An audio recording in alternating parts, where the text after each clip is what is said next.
Hello, everyone, and welcome to another episode of the TCLF One-on-One Series. Through the One-on-One Series, we aim to interact with the best legal professionals from India and around the world. Today, we are honored to host Mr. Amir Bavani with us.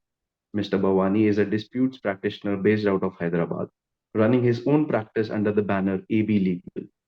Mr. Bavani has also worked with some of the top law firms of the country for a considerable period of time, such as Dheer and Dheer Associates. So specializes in the field of insolvency and company matters and regularly appears before the relevant forums. Today, we'll be speaking to him about his journey in the profession, some burning issues with respect to the insolvency and bankruptcy code. So we are honored to host you today. Thank you, Shashwat. Thank you, the team. It's my pleasure to be with you all today. Right, sir. Just to set the tone for the conversation, sir, what inspired you to become a disputes lawyer? So basically, I hail from a business family, and I did my BCom and I did my master's, that's MBA in finance. And I was still with my father in the family business. So I just went to my father stating that, I want to study further. So he gave me a good mantra. He's like, you are, because I don't have a sibling. So like, you are a single child. You should have some virtual brother. And according to him, there are two options, which he gave it to me for a virtual brother thing. One was to become an IS/IPS officer, and second to become an advocate. So then I said, Papa, there'll be a lot to study in IS/IPS, and I don't think I'll be able to do it. Let me try my hand with law. And that's how we ended up in law. And, the thing is, because I've done BCom and then I've done MBA, the first few core courses of law starts from contract law and all those things.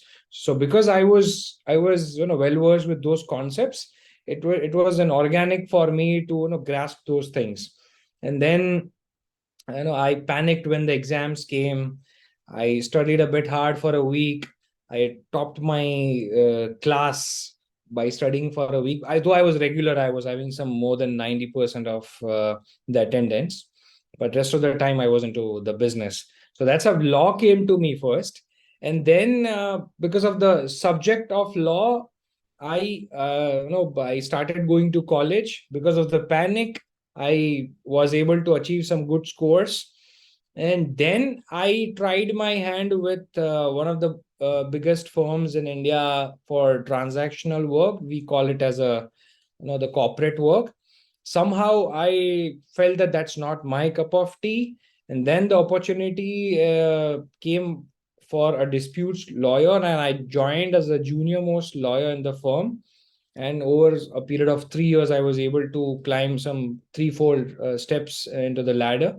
And now it has become something like it wearing those robes or black gown, going to the court. I feel sad on Saturdays that I come to office, because from Monday to Friday, it's more like you're going to a temple. So I go to courts directly from my house. So if I'm coming directly to office, I feel sad.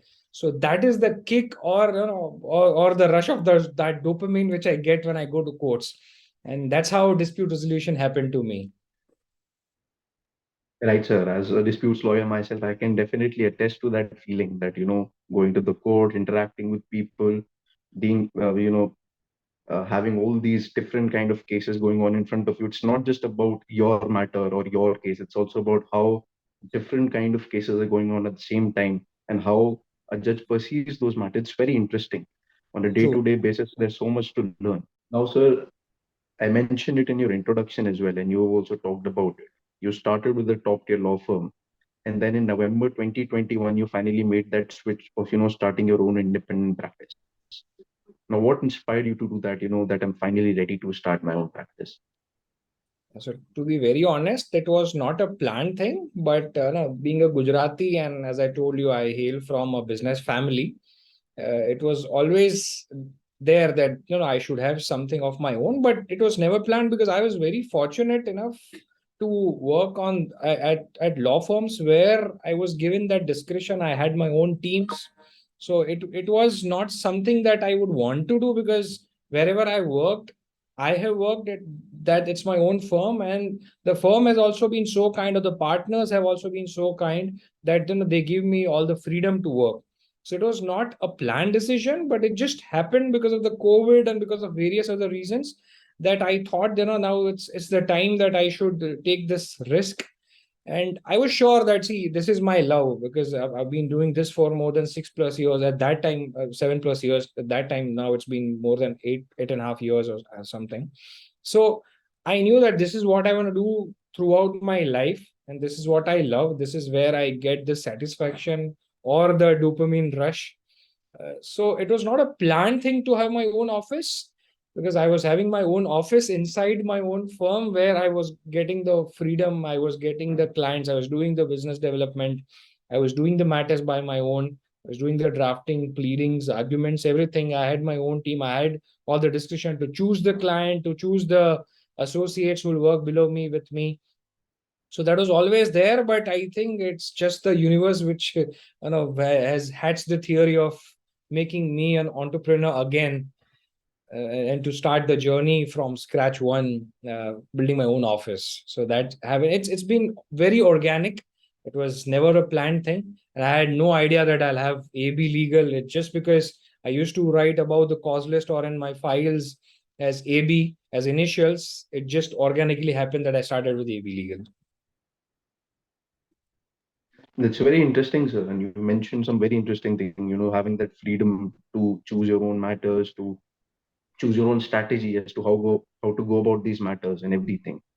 Now, sir, on that note, there's another important question that comes up. What are the considerations or what are the factors that one should keep in mind, considering that it's a very important decision when you're launching your own practice or going independent?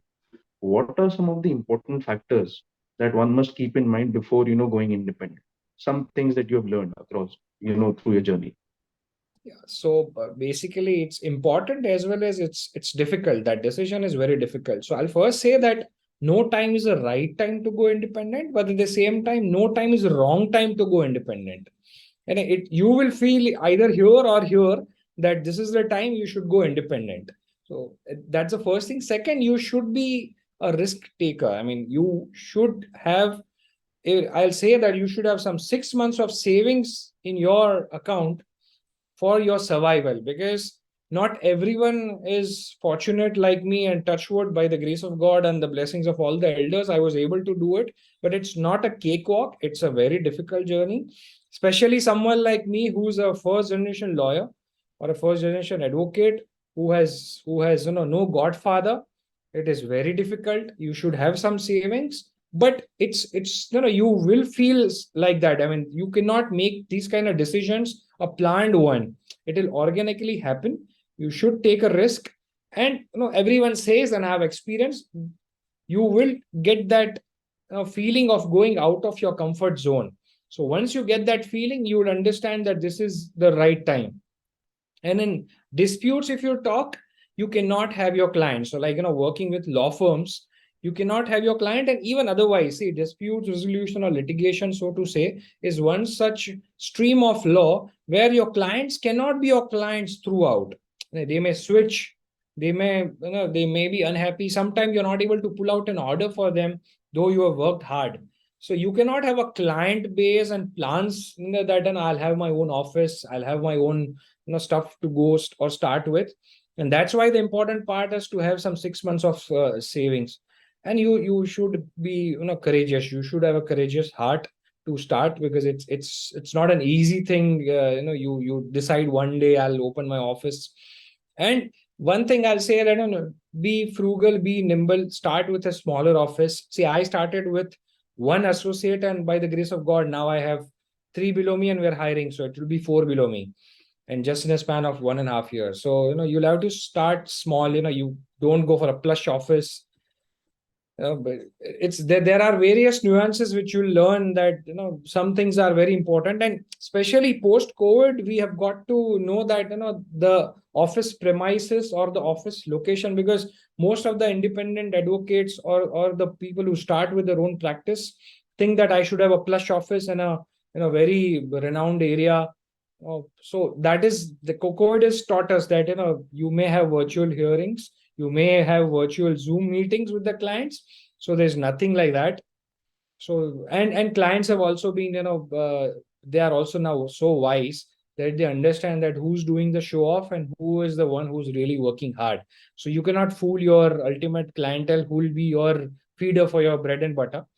So working hard is the thing. So don't spend much on office furniture and all that. Start slowly, go slowly, and it cannot be a planned thing. Just be ready for risk, have some savings in your kitty, and you're good to go, man. I absolutely agree with that, sir. I agree that, as a litigator, especially as a first generation litigator, you have to have much more risk-taking appetite than, people who have someone belonging to the industry. True. Because, I think anything that you build from scratch requires double the amount of efforts, but it's double the amount of, satisfaction as well when you start building that and it ultimately becomes, successful. Yeah, and So I manifold absolutely, rewards in the long run. yes, sir, absolutely agree with that. Now, so as I mentioned, you specialize in the area of insolvency and bankruptcy code. And as we're aware that the code, since its enactment in 2017 or 2016, Steam. Yeah. 16, has gone through a number of changes and amendments, including the recent amendments that have been proposed. Now, despite all that, so the law is unclear in many aspects. So, how do you assess the journey of the code from 2016 to the present day? Has it been a success? Has it been a mix of both success and failures? Because of course, every statute, every legislation has some problems. As HLA Hart had put out that as humans, we draft legislations and there's an inherent incapability of humans to draft perfect, True. statutes or legislation. So of course there'll be gaps. But overall, how do you perceive the journey of the code? See, I'll say that IBC, Insolvency and Bankruptcy Code, has been a success. See, if you compare it with the mature countries like UK, USA, see, it took 10 years for the law to be, to be free from the teething problems. Though we are facing the teething problems, but we are still, some 8 years down the line. And if you compare with those regimes, it has been a success. Second, if you compare IBC with the earlier regime of like SICA, so to say, I'll just give you one example. See, if it's admitted and SICA was ongoing forever, and it was a regime which was handled by the debtor. Over here in IBC, it's a creditor driven regime. And the Section 14 moratorium under IBC is a time bound thing. So, first is a time bound process. It's been, and you see the overall market. Now, you see because of the insolvency and bankruptcy, the debtors are very serious about their management of the affairs of those companies. And even at the same time, the banks or the financial institutions, so to say, are also now so proactive in their approach. And you see the recent RBI guidelines, and the way the banks are interacting with RBI in terms of requests for the regulations or the laws or the rules, so to say, they are such matured because of IBC that now everyone is very proactive. So the whole market dynamics have changed because of insolvency and bankruptcy. Of course, you're supposed to have and you have the teething problems, but the time bound process and the whole market dynamics which has changed, I feel it's become very good. And the compliance part, if you say the strict compliances which are to be adhered to, while the company is having a flowery image, maybe it's a flowery image or really it's going in profits, that's a secondary thing. But now the compliances have become stricter, the debtors have understood their role, the creditors have also understood their role, and even the operational creditors, be it employees or your suppliers or traders, they've also now become very active. Now the documentation is there. See, earlier when the IBC came in, or when IBC kicked in, we were struggling to ask clients to get the documents. Sir, ऐसा ही चलता है, sir, ऐसा ही होता है. Now no one says me that. And I'm sure every advocate must have faced this, and now every advocate in this IBC regime must be satisfied how the whole regime has developed. So according to me, it's been a tremendous success, but barring those teething problems which will be there. But I'm sure it's not a bad move by the government of India, and the courts as well as the parliament, the whole ecosystem of advocates, jury, everyone is taking or participating in making this code a matured one. I agree to that, so in some aspects. And I think one very important thing that has happened now is that earlier the creditor, as well as the inaction of the courts, was to the effect that, let the company or let the debtor go to the gallows. We're only concerned about the recovery of our debt. The creditor may have the same intentions that, we don't the gallows, we don't care about how it gets resolved, we want our money. The authorities, the adjudicating authority or the courts are now taking the view that, see, this is not a recovery mechanism, this is a resolution mechanism. No one gets anything if the company itself or if the debtor itself dies. So let's Yes. revive the company so that you can, get your dues as well. It's a very Yeah. important, I think, switch of that objective as well. Yeah, the Now, also mindset you has mentioned now about gone to the maximization of the assets of the corporate debtor and the benefits to the all the stakeholders, not the person who's just initiating it. absolutely true, sir. Now you mentioned some teething problems, sir. According to you, what are these challenges that are currently facing the insolvency regime, and how do you, in your opinion, how can we, get past them? Yeah, so the first thing is the frequent amendments. Like there have been instances, like we have drafted some application in the evening. Morning we get to know that a new amendment has come and that draft has become redundant. The whole exercise of drafting that from one point of view has gone redundant. So there are frequent amendments, and the judgments which are contradictory judgments of the adjudicating authorities, like the Bombay bench or the Mumbai bench would give one judgment and Hyderabad bench may or may not even agree. And then we look out for NCL80's decision on that. And that also there are some things which we feel that could have been challenged before the Honorable Supreme Court. And then we get the finality from the Supreme Court. And this journey might take a year or two to go through. And when that Supreme Court judgment comes, that might be totally in contradiction to what the whole ecosystem was, or we as an advocates used to perceive. And then the parliament comes into picture, then they form a committee, then an amendment is brought forth. And by that time, we are already in couple of more issues which are still burning. So that has been the first challenge. Second, to see the pro of being a time bound mechanism, the second is a delay. So, there have been delays throughout the whole CIRP corporate insolvency resolution process at various stages. And those delays are snatching away the whole aim and object of the code itself, the time bound mechanism. So that's there. And the third thing is lack of proper infra. See, we struggled. I mean, I would not say that is very prevalent at the moment, but that was there in the initial stages when NCLTs were the new forums. But still, in few NCLTs, we still do have lack of proper infra, and that also means that lack of having ample amount of judicial and the technical members, because the NCLTs are overburdened. So 40 matters are listed. Half a day is given because the honorable member needs to sit in the second bench post lunch. And out of 40 matters, maybe 2 or 3 are heard, and rest of them are adjourned. And every matter, every advocate has an urgency, emergency.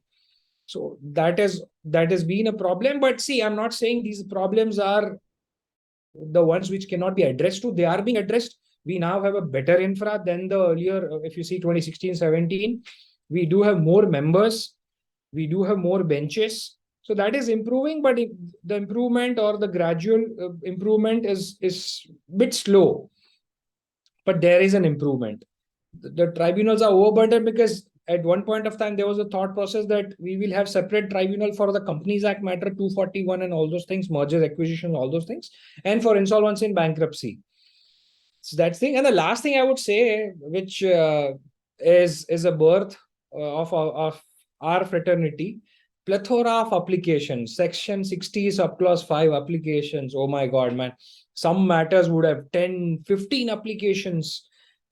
Every person whose rights are infringed or not infringed are able to file. Is it just become like a CPC here.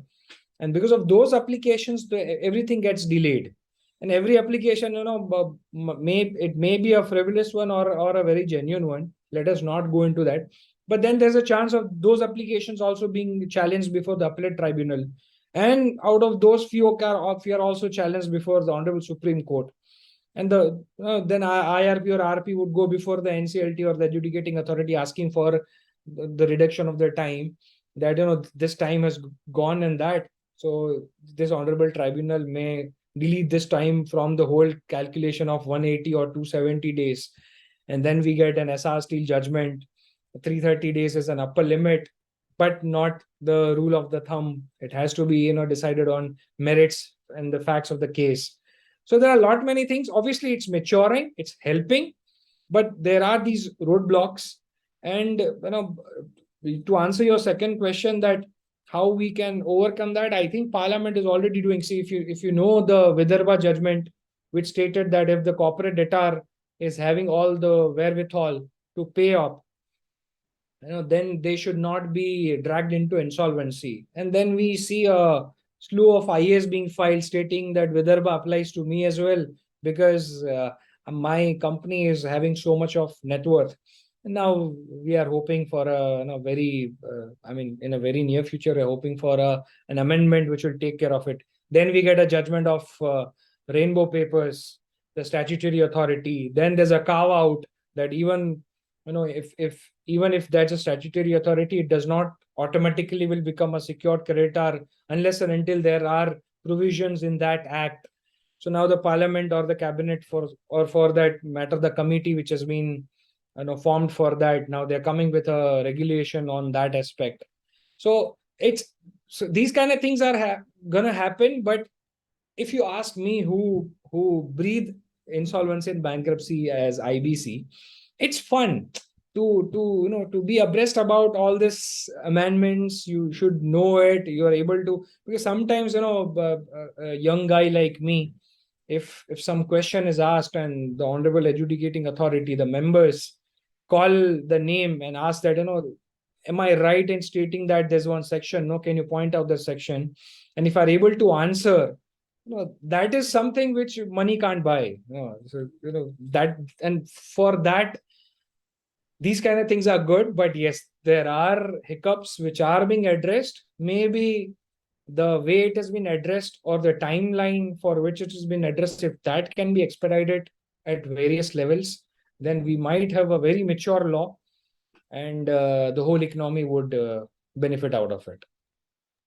I absolutely agree to that, sir. And in fact, uh, the entire delay thing, that delays happen a lot because of these overburdening IAs, and then the lack of adequate members at the tribunals. All of that also leads to a domino effect, wherein because of this delay, the assets of the so-called corporate debtor, they start depreciating. Once they start depreciating, the domino effect is that no one wants to get into the resolution of that company. They see it as Yes. a loss-making entity, nothing can gets out of it.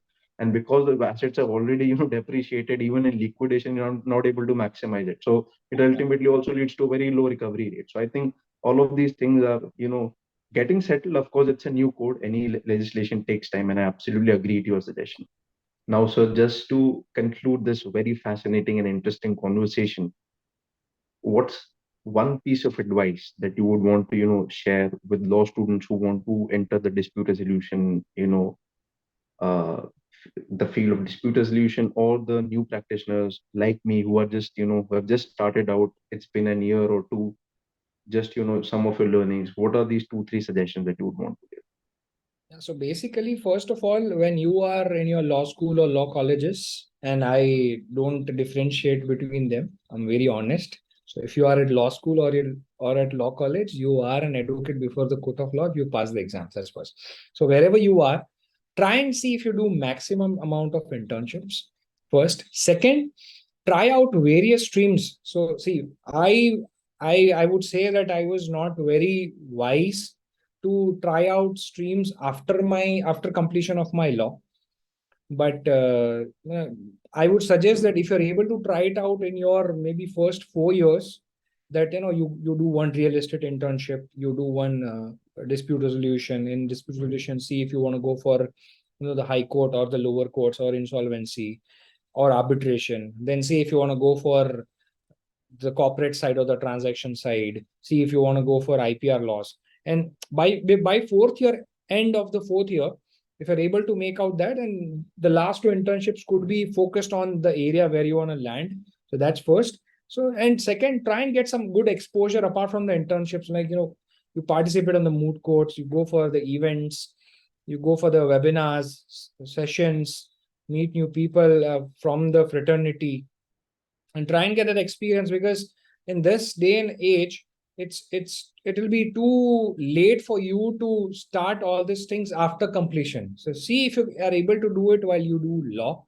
And uh, one mantra I would give is, be ready to work hard. I'll just give you an example. Because this question I've been asked, like, how would I know which stream I would want to take, even after doing the internships?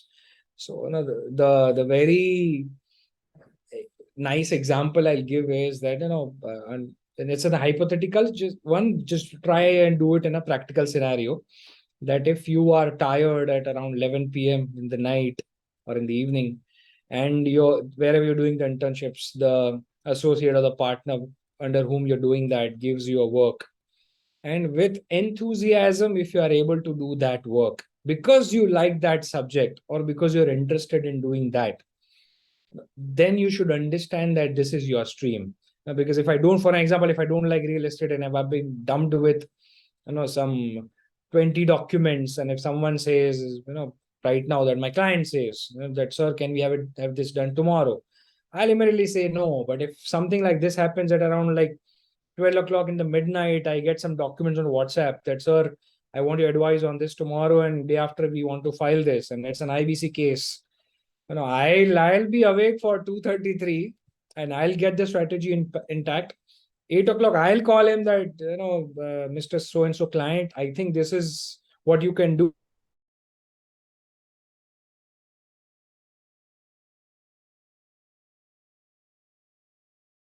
When you are in your internship, you will be able to understand and be in the litigation arena, if so to say. You should be ready to work hard. I'm not saying that, the culture of burning the midnight oil should be given no such an importance. But yes, there is no shortcut. So if you're able to work hard, you know working smart, obviously we all are learned people, so that we're going to do. But no one should say or put a burden upon you that you should be awake till 2 o'clock. But if you are able to do it on your own, gradually, obviously it'll go off, and you don't have to burn the midnight oil, so to say, throughout your life or throughout your career. But you should be willing to do it, because if you're able to do it, then that's a stream you'll be able to work throughout your life. So that's the advice I can give to all the budding lawyers and the students out there. I'm still a student of law. I still feel that I'm very young to give such an advice, but this is what I still do, and that is what you all can do. I should not be so so learned. Such a person that I'll be able to give advice. But this is what I practically do, and I'm sure if you do it, you'll also be able to get the answers for yourselves. No, so that's absolutely right. I think we all remain students of law throughout the course of our lives. But looking in the field of litigation and dispute resolution, the experience really matters. If someone's been in the field more than you, then there's always something to learn because they've got the ropes in. So I think that experience really counts, and that's why the advice is very relevant. And also about burning the midnight oil, I also some of my juniors, when they ask me, isn't it tough when you're regularly asked to work this late? And I always give this answer that it's sometimes it's not in your control. You are like an emergency services operator. If you don't burn that oil, and if you don't get it filed in time, then there's nothing left to be done with that particular matter, because what's there to be protected, it's gone. The asset may be gone, the company or the shareholding may be gone. So you have to really sometimes act with that urgency. And that's the thrill of it, when you get that order in 2 days or 3 days and you're able to protect that. That's very, Exactly. very satisfying. So I absolutely agree with that. And so with that, we come to an end of this conversation. It was an honor hosting you. Thank you so much once again, sir. Thank you for having me, and the initiative which you all have taken. It's very nice, to have something like this, and having advocates and the lawyers from different streams, different jurisdictions. It is always a Right. learning experience in this era and age. If you're able to get this on YouTube, nothing like that. And I wish you and your team very good luck. Keep up the good work. And whenever you want me, my support, my advice, I'm always there. And thank Thank you. you so much, sir. Yeah. Thank you.